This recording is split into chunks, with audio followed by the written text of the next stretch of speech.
Olá pessoal, hoje eu estou aqui para uma grande novidade, esse novo equipamento que acabou de chegar aqui na clínica, é o novo Aitero Lumina, é o primeiro de Florianópolis. Eu vou te falar o que ele tem de tão bom.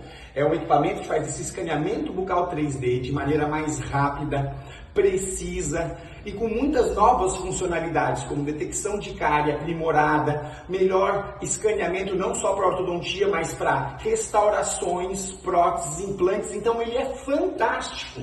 É o primeiro de Florianópolis e a gente vai agora fazer a abertura para celebrar esse novo equipamento aqui da clínica. Vem comigo!